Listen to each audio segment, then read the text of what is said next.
हाय मित्रांनो, आज पाहू मराठी ग्रामरचे स्कॉलरशिपचे काही प्रश्न।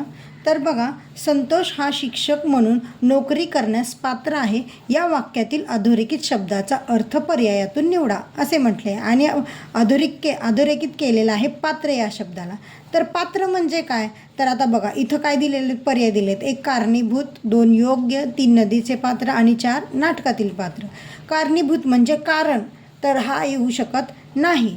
दुसरा पर्याय आहे योग्य, हेच याचं उत्तर येऊ शकतं, कारण संतोष हा शिक्षक म्हणून नोकरी करण्यास पात्र आहे हे त्याच्या ह्या पूर्ण वाक्यावर त्या शब्दाचा अर्थ अवलंबून आहे मित्रांनो। म्हणून इथं तो शिक्षक आहे आणि तो ती नोकरी करण्यासाठी योग्य आहे असा त्याचा अर्थ होतो। म्हणजे उत्तर काय येणार? तर योग्य हे पर्याय क्रमांक 2 हे याचं उत्तर येणार।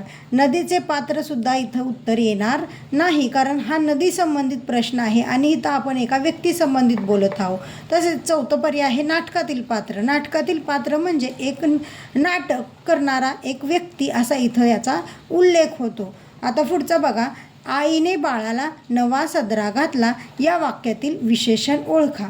तर आता इथे वाक्य दिलेलं आहे आणि त्याचं विशेषण ओळखायचं आहे। विशेषण पहिला त्यातील पर्याय आहे सदरा, दुसरा आहे बाळाला, तिसरा आहे नवा आणि चौथा आहे आईने।